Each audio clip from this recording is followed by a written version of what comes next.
Thank you for joining Navigating the New Tariff Landscape in 2025. I'm Jason Hodell, and I'm the Industrial and Consumer Goods Leader for Cherry Bekaert. In this webinar, we're going to do our best to try to cover this very much shifting U.S. tariff landscape, which is truly reshaping global trade today. So with that as a quick intro, why don't we go ahead and move along and meet the speakers. So I'm Jason Hodell, like I said, and I'm a little bit different from the usual coming from the tax and audit and advisory world.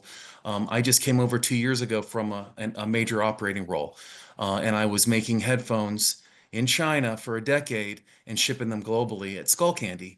And so my life was turned upside down in 2019 when Trump 1.0 happened and the 15 and 25% tariffs affected us overnight.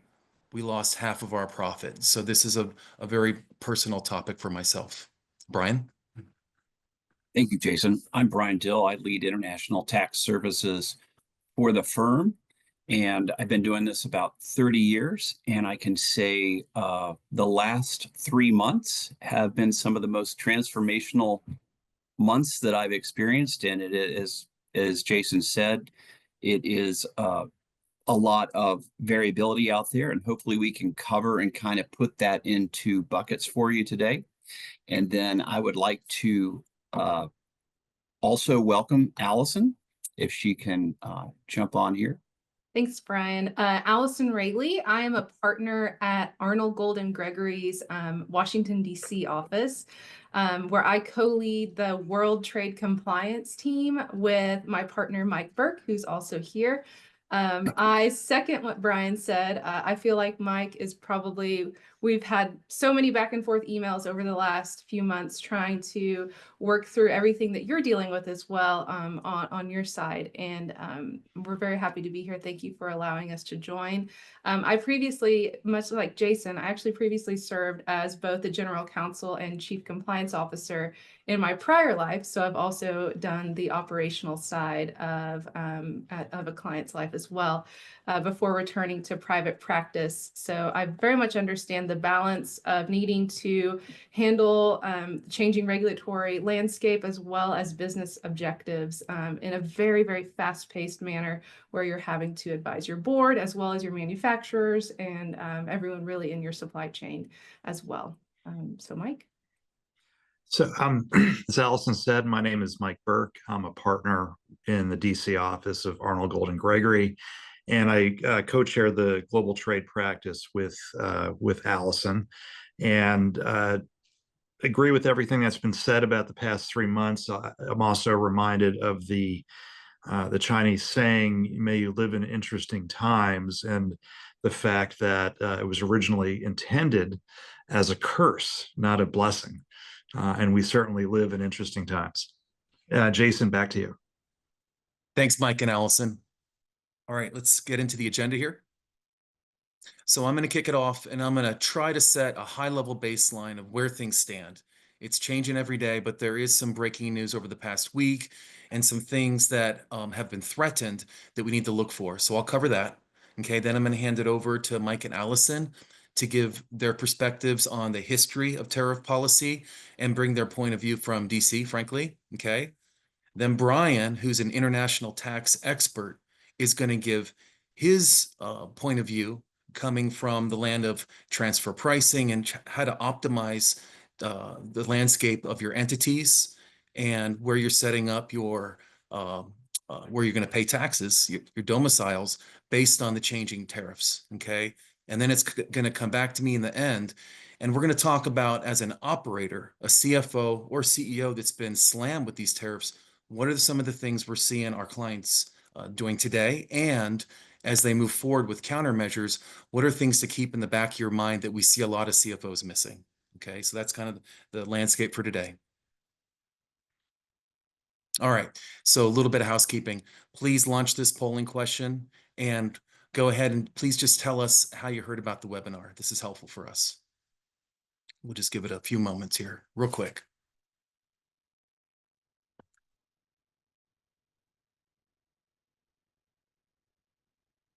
Okay. Good deal.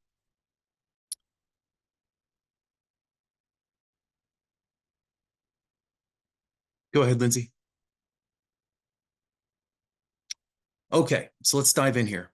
So firstly, Canada and Mexico, generally speaking, have been hit with 10 and 25% tariffs. So kind of up to 25% tariffs. Now, there are some threatened tariffs. The one that's most famous right now is the 200% tariff on dairy and lumber that Trump has threatened.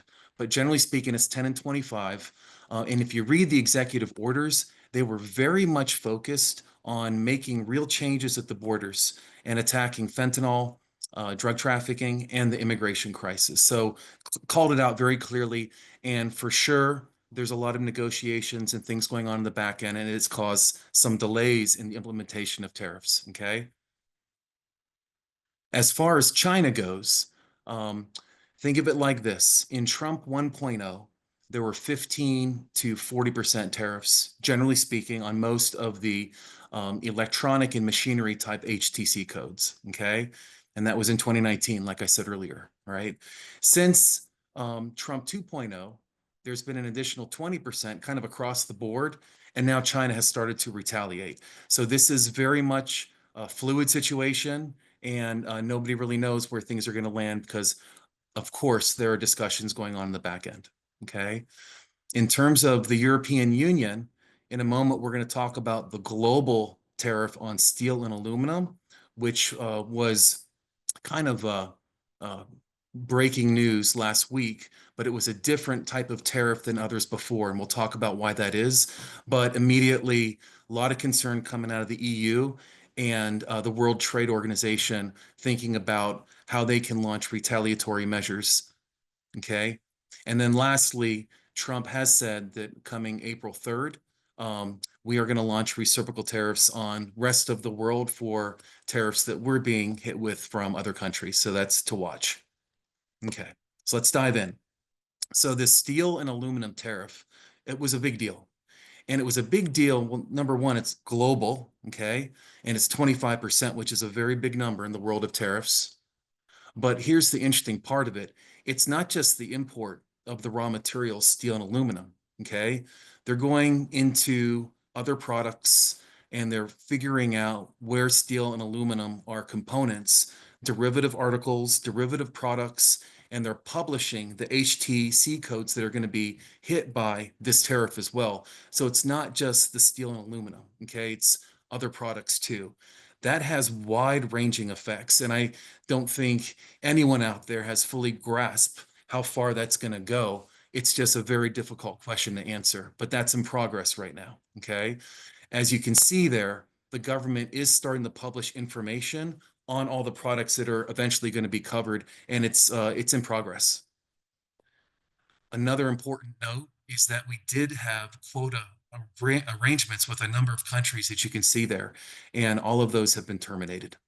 It's a big deal. Okay, go ahead. All right. So what industries in America are really getting affected? Where's their world turning over? Well, absolutely the automotive industry, and especially the electric vehicles. Just think of all the lithium that pretty much has to come from Asia and specifically China, all of that is being impacted. Okay. Canada and Mexico are key importers for agriculture. Okay.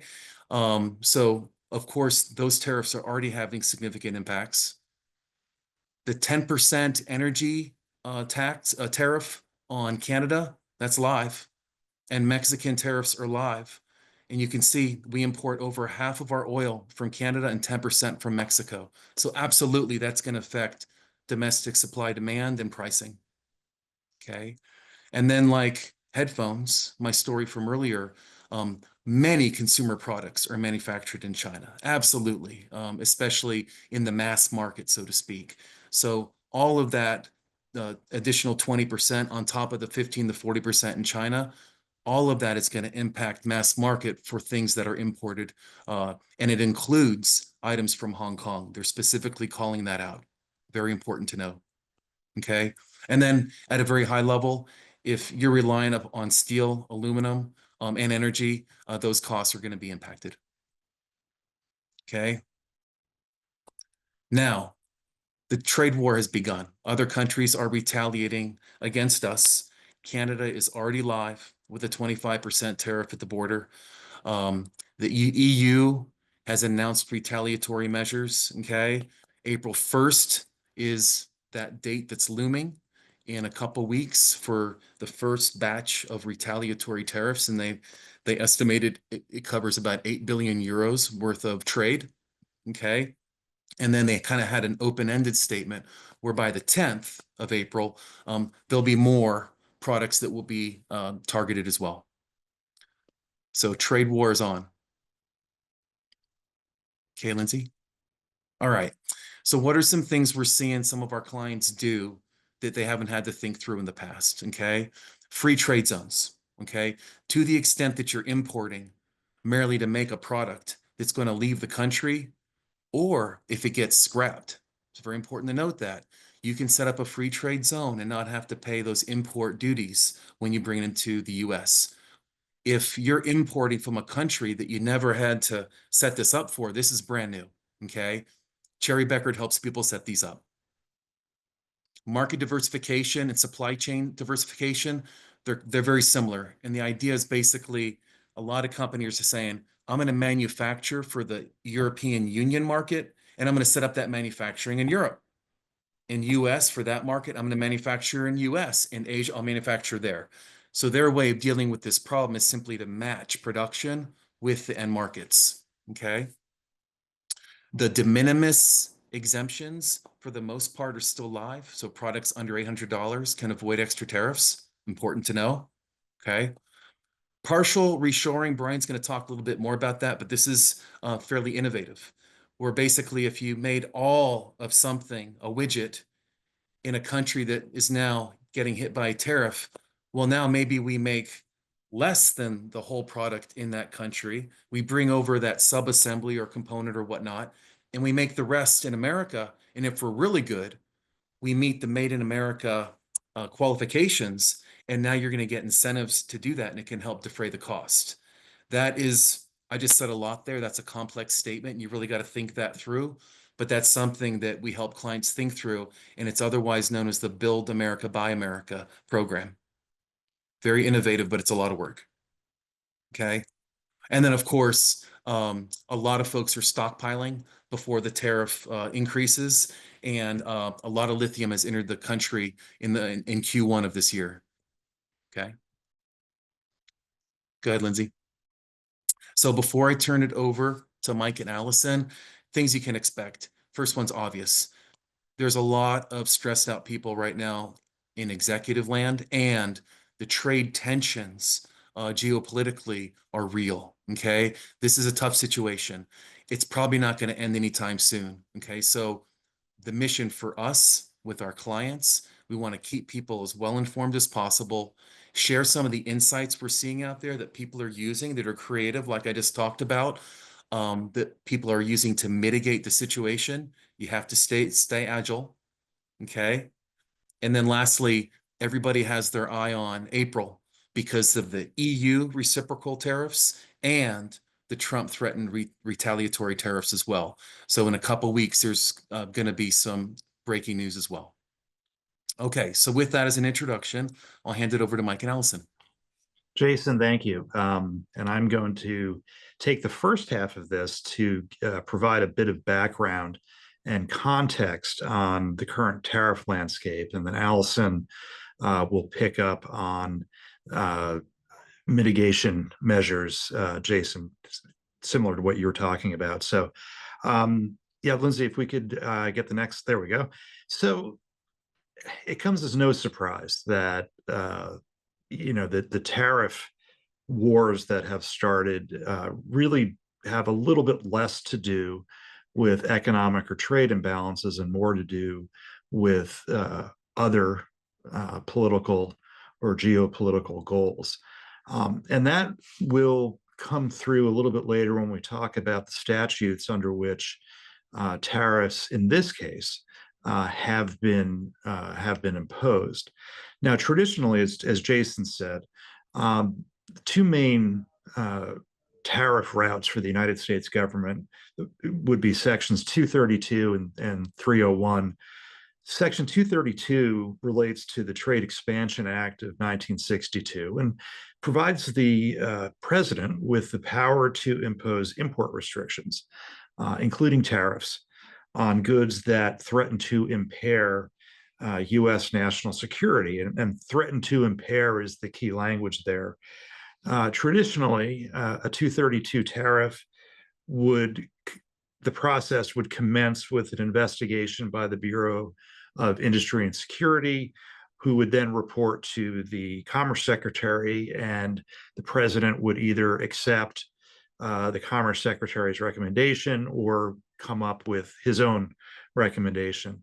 A lot of the 232 tariffs that are in, or the 232 tariff that's in place now, the background from it dates back from the first Trump administration, when work was done to analyze the national security implications of aluminum and steel production from outside the United States. Section 232, and Allison will get into this in a little bit, does provide an exclusion or exemption process by which importers can, in essence, request that a specific item or a specific HTS-US code be exempted from the relevant tariff. We saw this a lot in Trump 1.0, around aluminum and steel and around other imports from China where there was no other domestic source of production for that specific item.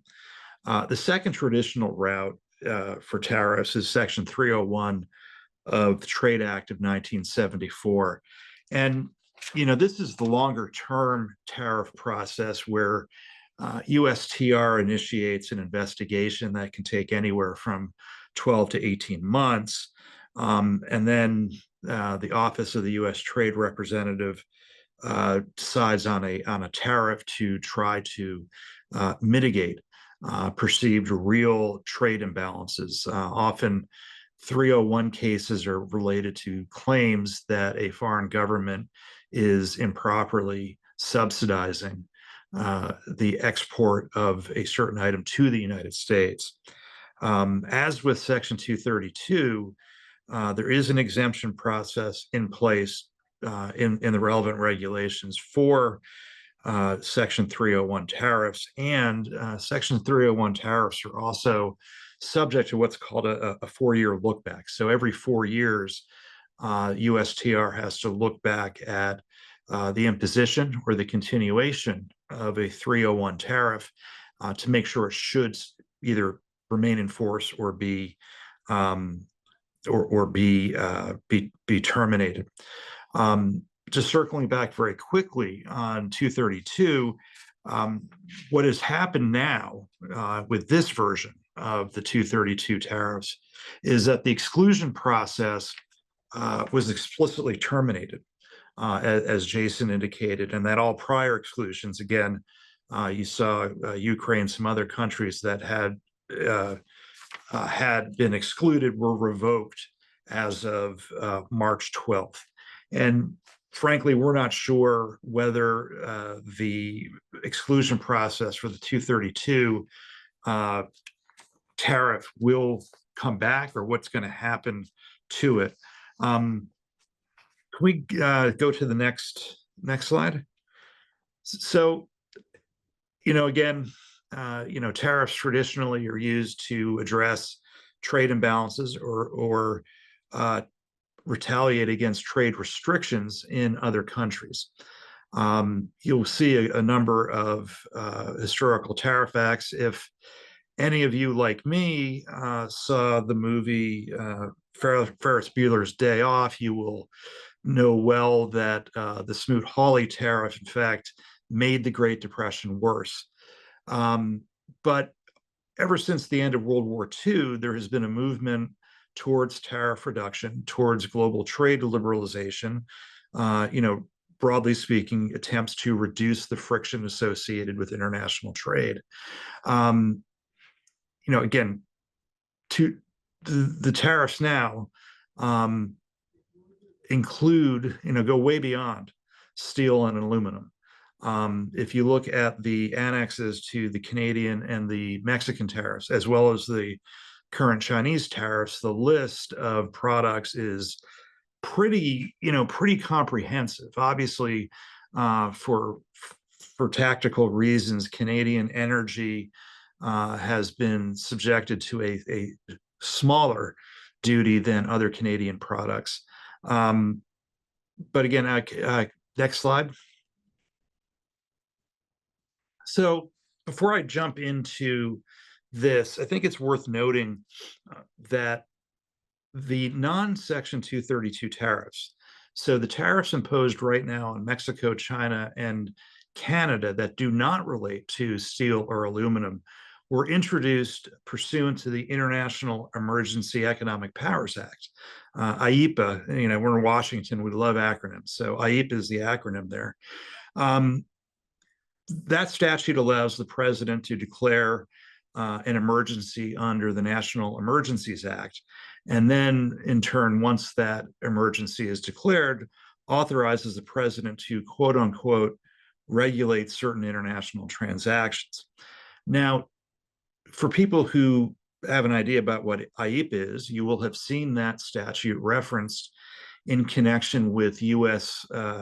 Sanctions and embargo programs, including sanctions and embargo programs against places like Cuba, North Korea, and against individuals who are included on the specially designated nationals list. These tariffs, the statute has never been used to justify a tariff before. And there is some, I think at this point, some scholarly debate about whether or not imposing a tariff falls within the definition of regulating international transactions. I say more academic than anything else, just simply because nobody has yet filed an action claiming that the use of IEPA in this circumstance is improper. Importantly, the IEPA related tariffs do not allow for duty drawbacks. And for those of you who don't know, a duty drawback, broadly speaking, is a refund of a tariff paid on an imported good if that good is either consumed or destroyed in the production of another item in the United States, or is otherwise exported out of the United States within 3 years of the import. The IEPA tariffs also eliminate the de minimis treatment. So, as Jason indicated, traditionally purchases, and you will have seen this, if you order from Amazon, for example, valued at $800 that are sent by a company directly to a U.S. consumer are usually excluded from any tariff considerations. Right now, there is no de minimis treatment for Canada or Mexico, but there is for China. And that was because there was some blowback on just given the volume of sub $800 purchases made by U.S. consumers of Chinese products. And importantly, there's no exclusion process or exemption process put out there under IEPA. And so, again, this differs from what has happened in the past. While 232 and 301 have exemption processes, they've been eliminated as to Section 232, and they don't exist as to tariffs that are issued pursuant to IEPA. Again, it's, in general, if a company is going to go in and request an exemption or exclusion from a tariff, a lot of the argument, frankly, is economic. Providing evidence that a product is not available in the United States, either not available at all not available in necessary quantities or not available at a reasonable price point. We have not yet seen, as far as I know, an exemption go in under the an exemption go in under these tariffs. Although, and by these tariffs I mean 232 and IEEPA, and we may see that in the future, but we don't know. And as Jason said, the big deal, the big date is early April to see what the next round of tariffs from the United States and tariffs on the United States will look like. Lindsay, next slide. And I think at this point, I will hand this over to Allison. Thanks, Mike. Lindsay, you can go ahead and skip to the slides. Thank you. Yes, like Mike said, he also mentioned sanctions and changes in our sanction landscape. And that's one thing I think perhaps we discussed even coming back and doing 2.0 of this webinar series in April with you all. And that's something that I think you will also see an increased amount of regulatory scrutiny surrounding. So I know we're not talking about sanctions here today, but in advising our clients, they often go hand in hand. And I'm sure that's the same for Jason and Brian's clients as well. So the main question, though, is how are tariffs actually applied to an import? I think that's really important. And we get this question a lot as our clients are trying to mitigate the tariff amount that their imports are facing. And one of the big things that's going on right now, I'm sure that many of you on the call have at least had a cursory conversation about with your leadership team, is stockpiling to try to get the import in prior to a tariffed amount. And the tariff is applied when the product arrives in the United States. So it doesn't matter if it's when it's put on the carrier or when it leaves the country of origin, it's when it actually gets to the United States. That's the key differentiating date. So unfortunately, that doesn't leave much time given the long lead times many of the supply chain organizations face in navigating these tariffs from a immediate strategic standpoint. But it does allow us strategy in the future. All hope is not lost in how we can help mitigate some of the tariff exposure that you may be facing. So tariff, like I said, is applied at the time that it crosses. Actually, I'm not even reading my slides. I think this is on this slide. Yes, it does apply at the time it crosses into the US. But one of the things that Mike mentioned, and Jason may have as well, is the concept of HTS classifications. This is a really important thing that you as an executive or operative lead in your company can do, is to review the HTS codes that you are using on your imports. And I think we discuss it again a little more further on, but your HTS code is a 10-digit code that not only that compartmentalizes down to a very finite level the type of import, be it material, and then within the material, what type of product you're actually importing. And miscategorizing or misusing an HTS code can actually lead to overexposure from tariff or underpayment of tariffs, which then, of course, increases your regulatory scrutiny. Now, there are times when it really is a toss-up between a few different HTS codes because of the type of product you're importing or the nearness of the code specifications. So if you are working with your attorney teams and we can't determine exactly which code is in play because of, say, there's no additional guidance or just sheer multiple fits, you can prepare a defensible argument surrounding why you've chosen that HTS code. Now, it does need to be a defensible argument. It can't just be including your product spec. You need to actually walk through and defend why you've selected this code over perhaps another code, especially if you're doing a change in code for a prior imported and used HTS code. I feel like I've used a lot of acronyms in a very short amount of time. I apologize. As Mike said, we are DC, the land of acronyms, and that's just the way it goes. But HTS is a very important acronym as we discuss imports. I will try to refrain from using any others as we continue. So your HTS code, very important. The second, how and when tariffs are applied is your country of origin. And this is also a very important thing to take a step back and look at again as we're facing, this new landscape of tariffs. And you may be thinking, Allison, why would I need to look at this again? I'm importing from the same country. It's one product. Say it is one material and one product, and maybe you're right. Maybe I'm completely wrong and you don't need to analyze. But if you are working with a multi-component product, where there could be, if it's a pharmaceutical, and multiple active ingredients or multiple active components in some sort of steel or aluminum that you're then importing, it's important to look at the country of origin that most applies for when it crosses into the United States for tariff assessment. And in the past, I know we are all very busy on the client side. It's easy to sometimes go with what you've done historically.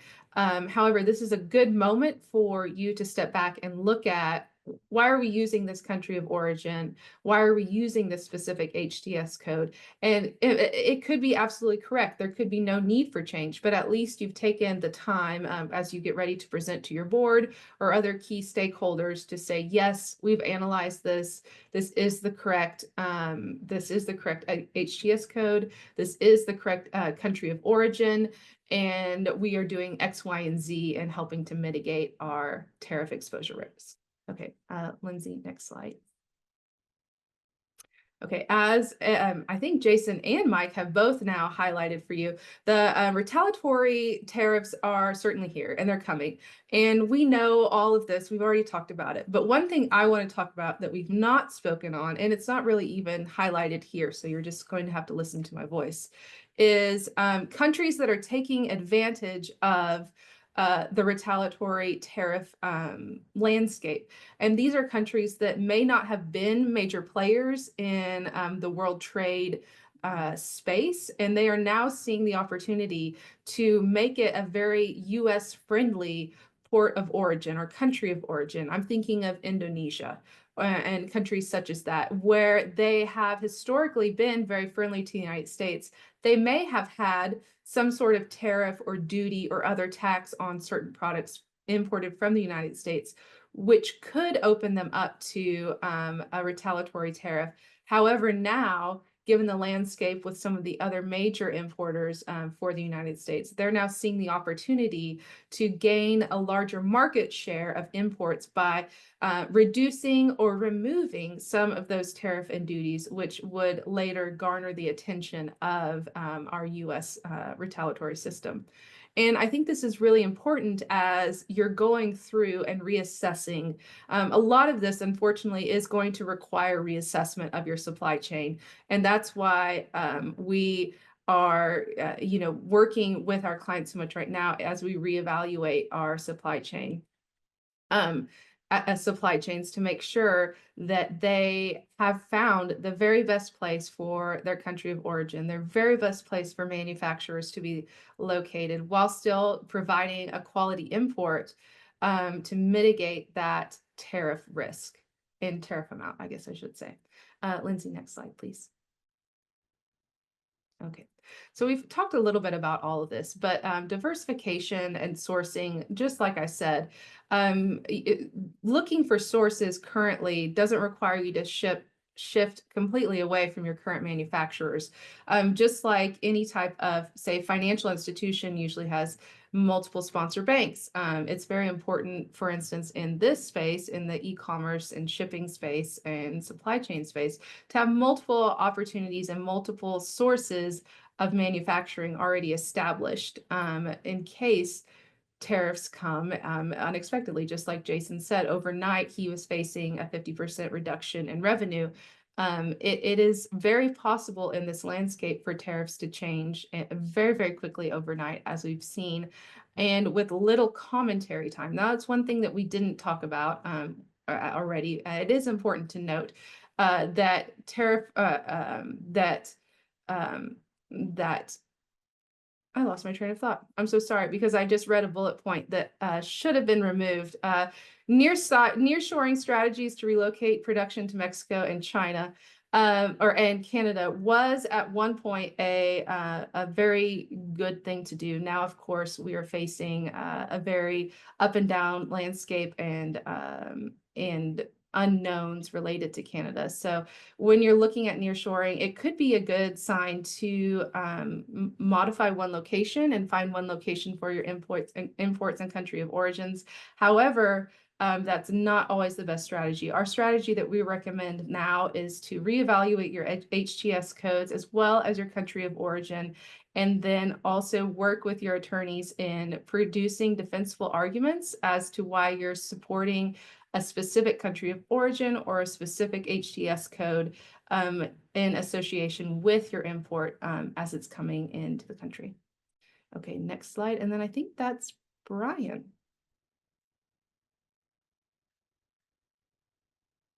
Thanks, Allison. I appreciate it. So I'm going to be the foil here today. Can we go back one slide for a second? To the title slide. I'm the foil here today. I think what we've heard, and I think what you all have heard in the news is, chaos, chaos, chaos, and what's coming next. And I think in today's environment, especially as business professionals, it's all about that immediate reaction. What are we going to do? How do we answer the month? How do we answer the quarter? And with the hourly news cycle, it seems everybody's focused on that. Well, in my business, leading international tax services and being an international trade business person, I also focus on the other side, which is incredibly slow, but very damaging to companies on a long-term basis. And what I mean by that, incredibly slow, if you think about it, is that what is going on today can have impact on international trade agreements. It can have impact on tax treaties. It can impact your overall, what I call risk exposure on a long-term basis. So I participate a lot on due diligence when there's M&A activity and going through that. When do those things arise? Because there's a lot more risk being put into the system today. I do a lot of tax audits and arrange and deal with actually country to country tax audits when there are disputes on pricing. And I can say all of those things don't happen today. That risk becomes known at a much later date, but the dollars are very big. And that's what I want to kind of spend my time on today, is to do two things. One, what's going to happen potentially, and how do you prepare yourself for these structural changes where there will be, I think, almost absolutely more variability than we have experienced over the last 25 to 30 years. And I think that will be ongoing. And I'll kind of use a couple of examples of where tariffs came in decades ago, but they're still hanging on, and how they impacted business for a long time. And I think number two is preparing yourself, not just structurally, but how is that going to interplay with other areas of taxation and business that you need to prepare yourself for? And what do you do on that side from a structural preparedness deal? I'll give you one example. Let's go to the next slide. You all don't have to know pillar one, pillar two, but this is how I think tariffs can, an example on the tax side at least, how it can interplay with other areas of international taxation. These are OECD suggestions, and they're largely being adopted by most countries around the world, especially Pillar 2, what is known as the global minimum tax. I'm sure you all have heard of the idea of a global minimum tax, but those are being implemented right now. There's one in the UK. The only reason it's being delayed in the UK is because of getting the data requirements, which should be, available by 2026. You're seeing it in Canada. So we're seeing these global minimum taxes, but what the new administration is doing here, announcing retaliatory tariffs for this, actually putting into place new tax law. I'm not going to talk about the new TCJA or anything, but new tax law to combat these areas of Pillar 2 and what's being imposed overseas. The problem and the long-term issue here is really, you know, are these going to be in violation? The US going to be in violation of tax treaties? Are they going to be in violation of the US Mexico Canadian agreement? And then how long will it take to play that out through international arbitration? And what will be the result to your company contractually if those taxes become due and or payable, and who owes those between the actual private parties when governments come in and settle disputes many years later. I've seen it several times, especially in developing jurisdictions, where there is that look back kind of thing, and companies come back and want refunds. They want to obtain monies from other private parties because they think they should absorb the ultimate cost of this. So all I can say is, from a structural perspective, agreement drafting and risk assessment is going to be much more important, I think, than it has been over the last 25 years or 30 years, where we've really had a lot more certainty from the governmental side of things. Next slide. Another area is that we deal with is intercompany pricing. And what happens is, between related parties, what's your price and how does it transfer pricing? How does that go between jurisdiction to jurisdiction? That's going to have to be assessed here as people implement new strategies and structures to mitigate their overall tariff burden. And how is that going to transpire from a transfer pricing perspective? How are companies going to harmonize their transfer pricing with their tariffs? So we are seeing that already. And so just going on a tariff solution without thinking about how it affects your overall business and the income tax, the audits, I think is going to be very important. So just things to really keep in mind from that perspective of how tariffs and tariff strategies may be impacting other areas of your business, kind of that add-on perspective that we didn't anticipate when we're talking about the daily chaos and we're thinking about structural situations. Next slide. I think we have a question here. So given what's occurring out there in the marketplace and the chaos going on, how do you all feel? I'll let you all read the questions about the proposed policies that you're hearing, and what do you want to hear out of that? Do you feel good about it? Is there more uncertainty for you all in your company? That type of things.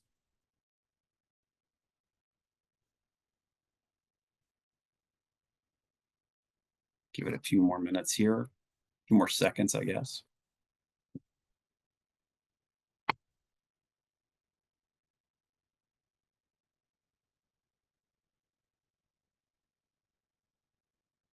Right. We ready to move on, Lindsay? Next slide. All right. So I put this slide together, but I want to talk at a more detailed level about how that impacts you from a structural perspective. I'm putting the obvious things, price increases, reduced market access, supply chain disturbances, decreased profitability. Those are all things companies are going to face today because of this. So what I am seeing already, though, is, I'm a tax person, but I will say what I'm talking to my audit fellows and cybersecurity and technology is, how is your business structured to model these assessments with regard to tariffs and international taxation?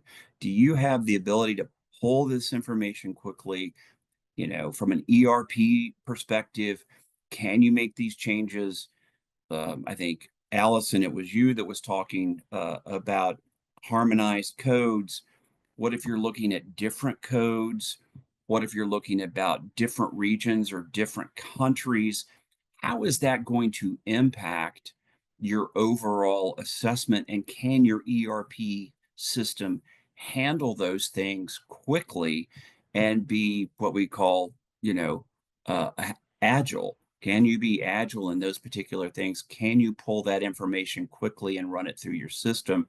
Because I think those companies that are going to be able to process this data and possibilities more quickly are going to be at a strategic and tactical advantage.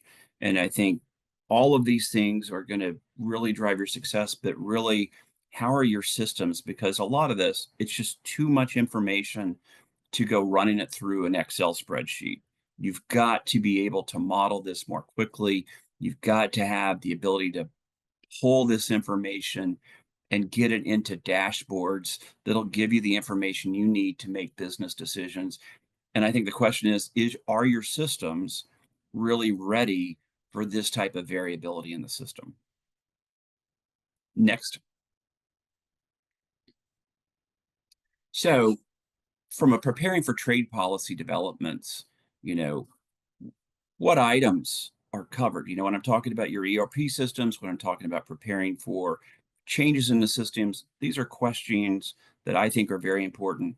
You know, what I think we saw something about, you know, the 232 tariffs and that your aluminum and steel.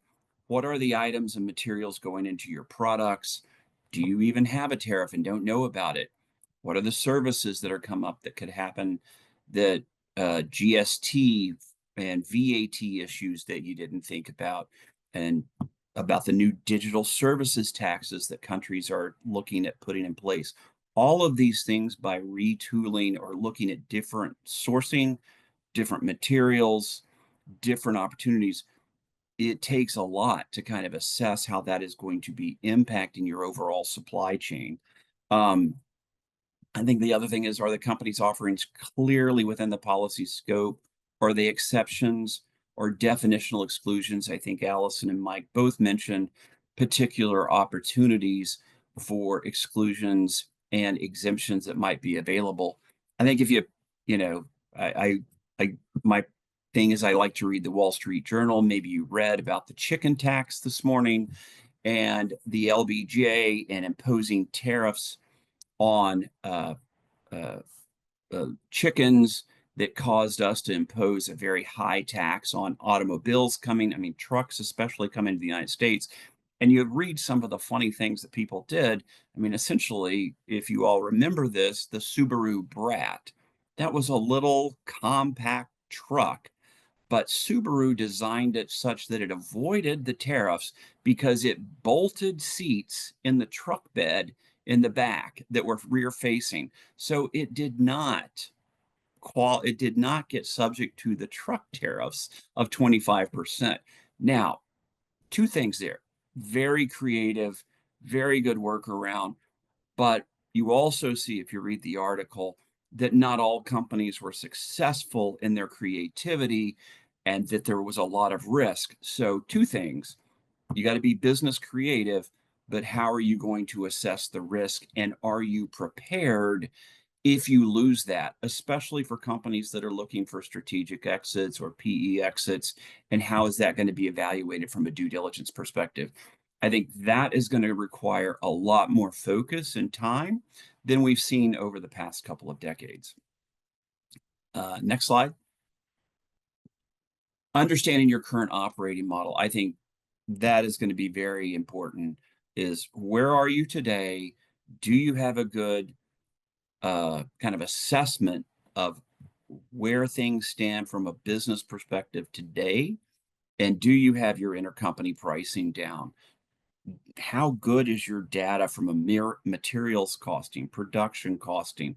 Do you have that information that you can make really good business decisions? Because now that government is more heavily involved than they've been in decades with this new tariff idea and retaliatory and maybe international trade agreements, I think is going to be incredibly important that those companies that understand at a more detailed level and are able to pull the information and data to make business decisions will be in a much better position, because those companies that are going to kind of, you know, on a whim think it's a gut feeling, this is the way it's going to go. I think those are the companies that are going to be most exposed, because they're going to be assuming more risk than they really think they're assuming. So I would just highly stress in these, what I call variable times, where we don't know where everything is going to land and we don't have um, good information about what the law is, what governments are wanting to impose, and that we might find that out later. I call those contingent risk, kind of. What's it going to be like on, we don't know. We can't really assess that yet. So I got to control what I can control today. And the better I have a handle on that, the better I'll be able to be flexible at making planning decisions. Next slide.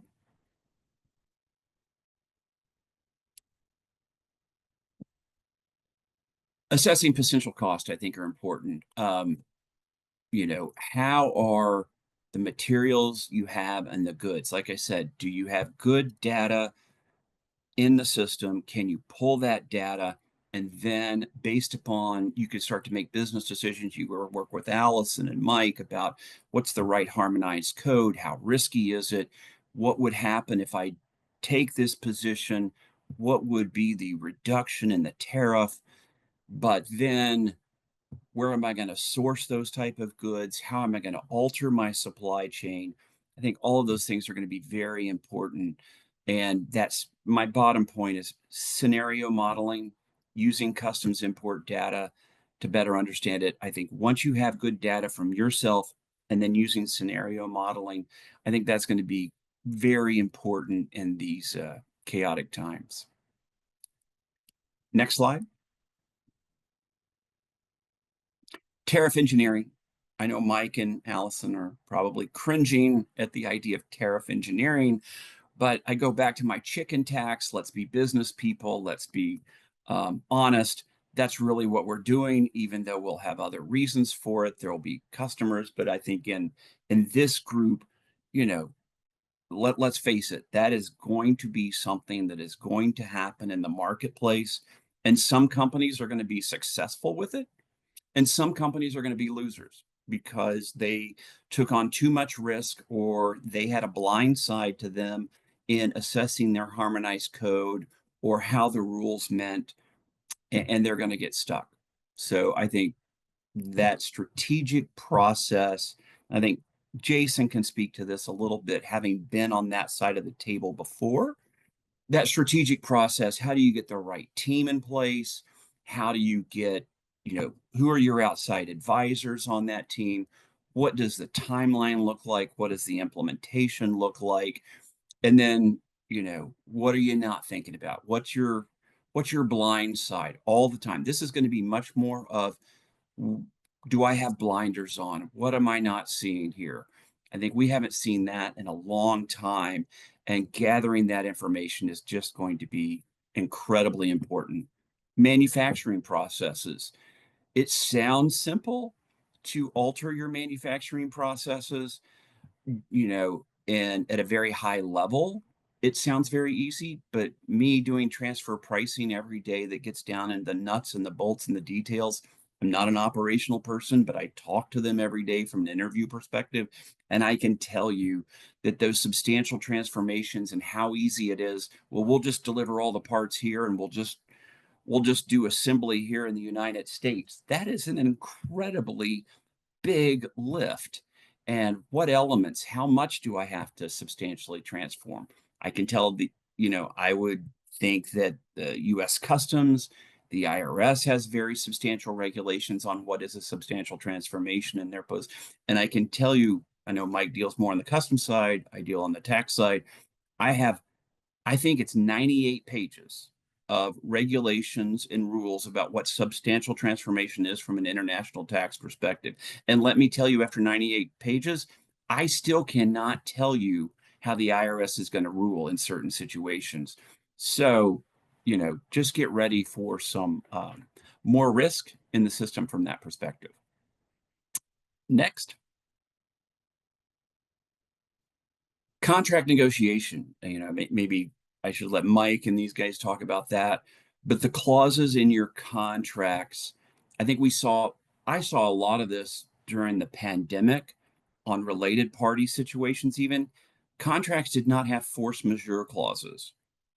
And you had a global pandemic, and I had clients that were stuck paying for stuff they didn't need or couldn't get on a timely basis and had to think about breach of contract and all of those things because they didn't have force majeure clauses that they could impose and renegotiate the pricing because of things. And just those little things that I see on the back end that could really help you from a front end perspective. And those clients that had force majeure clauses, I'll tell you this, I think you've all heard about it in related party situations. We have clients that have distributor arrangements, things like that, and the distributor is on a limited risk. And what that means is they get a guaranteed cost plus no matter what, right? If they get the product, they get a plus on it. They make 10% profit. That's it.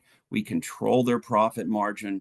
Well, guess what happens in a pandemic and the company's losing money and going through cash flow issues. And then all of a sudden, a particular foreign country is like, well, you wrote the contract, you've got cost plus, you still got to pay your subsidiary a profit and pay tax. Well, that never looks good in a dire situation having to pay unforeseen taxes. I think that's going to happen from a tariffs perspective too. How are you protecting your side from a downside risk is really what all that is about, is downside risk planning. And next. All right, Jason, I'm going to hand it over to you to bring us home. Thanks, Brian. So this last piece, we hope, is going to be a little bit more interactive and educational. We're going to share some tips we're seeing from our clients, things they're doing, but also things that people are missing. And it adds up to quite a bit of money. So Brian brought up the story that I faced in China, and I'll tell you one little thing that worked out for us. The two factories where we were manufacturing our headphones, once the Trump 1.0 tariffs hit us, in both cases, those owners said, we don't want to lose you as a customer. We want to be even closer partners. We're going to go build a new factory, one in Vietnam and the other in the Philippines. And, just promise you'll be our anchor customer there. Absolutely. So the partnership grew even tighter. And we exited China as probably as smoothly as you can possibly do it. But that's a great story. But those are the things you don't really hear about on the back end sometimes. All right. So to kick off this final section, please stay for poll 4. It's only going to be 4 slides here from polling question 3 to 4. Okay. We're going to show the results of this because we want everybody on the call to be able to see the kind of pain that all of us are facing right now. And you can check all of these that apply to your company. Okay. We're not going to share this with the public. This is just for this private call. But basically, we want to know, what are you looking at doing? Are you shifting manufacturing from one foreign country to another, like what the story I just told? Are you going to onshore it back to America? You looking for whole new suppliers, contract manufacturers? Most people do have to adjust their pricing, both wholesale and retail. So there's conversations up the supply chain to the consumer. Okay. A lot of people are evaluating corp dev and M&A. Hey, maybe I need to go ahead and become vertically integrated and control my supply base, even if it's in a different continent. Okay. And maybe you're not sure, or maybe tariffs haven't impacted you. So go ahead and answer as many as apply to you, and we'll take a look.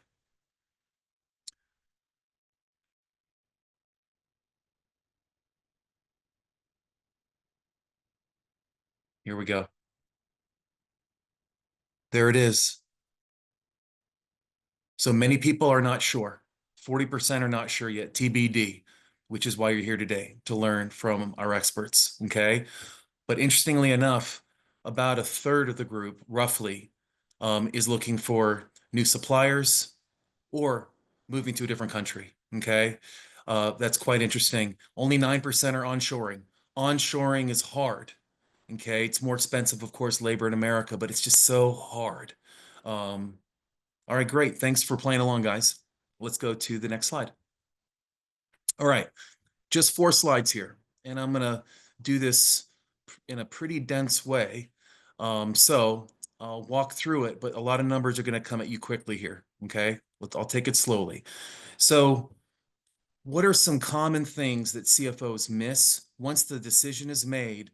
Okay, I need to onshore, like 9% of you are facing right now on this call, okay? So the first one, it's remarkable how different manufacturing sales tax exemptions are across different regions and states. So let's go to the next slide and we'll give you an example here, okay? So let's say the decision's been made. Guys, we're gonna onshore back to the Midwest, okay? We're gonna look at all sorts of regions and states there, all right? Well, the first column, that's your total sales tax rate, state plus local. You can see it ranges from 6 to 10%. That's only a difference of 4%. Okay, interesting. Where can I save the 4%? Okay, we're talking about sales tax we're paying. We're paying for supplies, we're paying for machinery, et cetera, okay? But that's only the first part of the story. The second part of the story is that all the states are different on the exemptions they offer certain class of manufacturers. So just put very simply, there are 6 major buckets of exemptions where you can avoid paying the 6 to 10%, okay? The 2 most expensive ones are on the left. That's your CapEx for shop floor machinery, big ticket items, and your utility bills. The other 4 are fairly small, but just take a look, and really no 2 states on this chart are the same. They're all different in terms of their exemptions. And furthermore, the second highest sales and use tax rate, which is Illinois on the list, which might deter some people, offers exemptions for every single bucket of spend, okay? At Cherry Bekaert, it is remarkable the number of middle market manufacturing companies that can get exemptions, but simply aren't up to speed and miss them. Happens all the time with expansions into new regions and M&A, just because the accounts payable person or the controller isn't familiar with the new rules. So when you're on board and you're coming back, this becomes an important consideration. 10% of my spend, okay, based on my state. But it gets better. So let's go ahead, Lindsay. All right. So we're trying to figure out what to do here. We covered the first one, which is sales tax exemptions, okay? Well, the second one's interesting. Only 9 states tax your property at the corporate level, which includes inventory and raw materials. Hey, it's only 1%. It usually ranges from 0.5% to 1.5%, depending on the state, okay? But it's taxed against almost your entire asset base. For some companies, that could be crippling. Think of big manufacturers where their balance sheet has a great deal of raw materials on it and a great deal of inventory. Okay, that 1% or 1.5% times that asset number, a balance sheet number, that can be bigger than your income tax in a given year pretty easily. Okay, one of those 9 states is Texas. Okay. Thirdly, negotiated credits and incentives. Almost all CFOs are up to speed with statutory incentives. Those will be your tax credits for the most part. Payroll, R&D, investment, job tax credits. If you have a good tax preparer like Cherry Bekaert, you take care of people, okay? What people are not up to speed on are the discretionary credits and incentives that are offered at the city and state level, okay? But you got to create competition for your business. When you are onshoring, you are a customer, okay? And every state in the union wants to get your business, right? And so before you have any press releases, you sign any leases, any contracts, you need to sit down with the city and the state and negotiate. You got to create competition, okay? This is why it's good to have an advisor like Cherry Bekaert. In a way, we become your investment banker, okay? We plane cities and states off of each other to minimize the overall exposure you're going to have. So let me give you some examples here. These are property tax abatements. You can negotiate the sales and use tax exemptions that I just showed. Those were the statutory exemptions.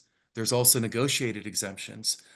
You can get favorable income tax treatments. You can get grants. You can get refunds of your CapEx. The list goes on and on. Okay.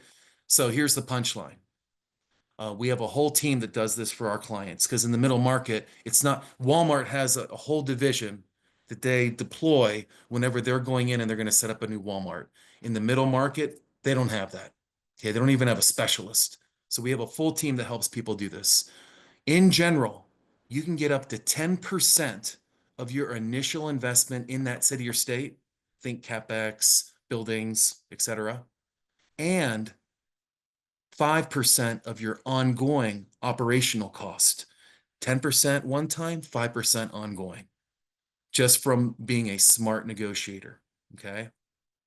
The list goes on. New market tax credits. Okay. If you haven't heard about these, it's a little bit of a misnomer. Okay. The value is indeed generated by the tax credits that you qualify for because you build your project in kind of a low income community, a distressed community, and they're very defined by census tract.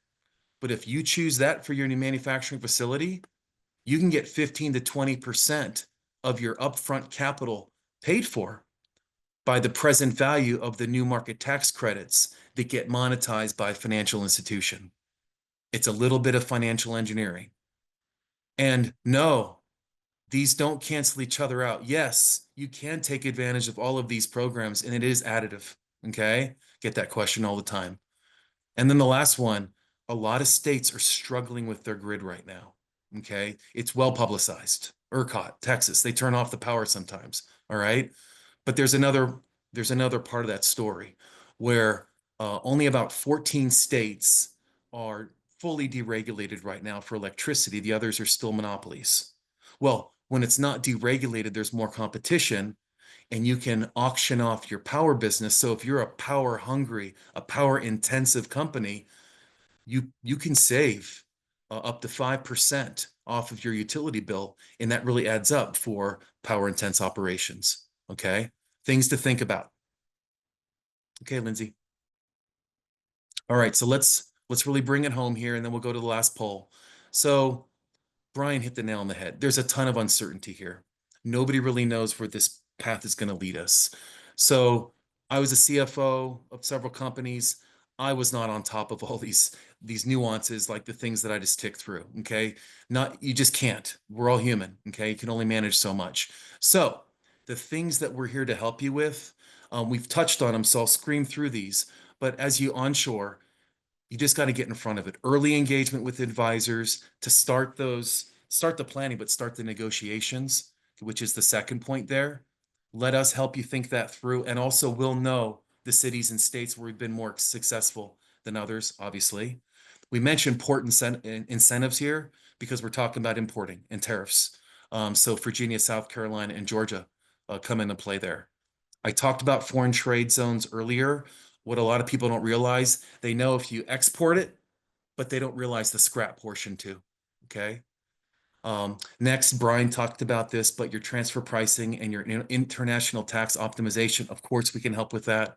And then these last two are kind of classic finance, where your operating model just got shifted like Brian talked about. And now you got to figure out how to deal with it and become profitable again, restore those profits. Pricing and profitability work is hard. It's something we help people with. Okay. And then the last one, vertical integration. We have a whole strategy team that helps people understand other regions, other suppliers, and what other competition is doing to tee up smart ideas to optimize the new world order. Okay. That was a lot there, fast and furious, but that leads us to our final polling question here. Okay. And this is, if anything that I just talked about, or any of us talked about, kind of raises the red flag for you and you'd like to learn more, this is a single choice answer. I'd like to talk to Cherry Bekaert about some of the, items Jason and Brian talked about. Okay. Mike and Allison covered quite a few things, or you can talk to both, no problem. or no thanks. Okay. Give it a few seconds here. All right, that's great. Hey, we want to thank all of you for coming out. You can put on the last slide, Lindsay. There we go. There's our emails. We want to thank all of you for coming out and joining us. We're giving you a little bit of time back. We enjoyed it too. And thank you for the engagement. Take care, everybody. Mike and Allison, thanks again for helping us. Jason, thank you. Really Yep. appreciate it. Thanks, everyone. Thanks. Yep. Cheers, everybody. Bye-bye.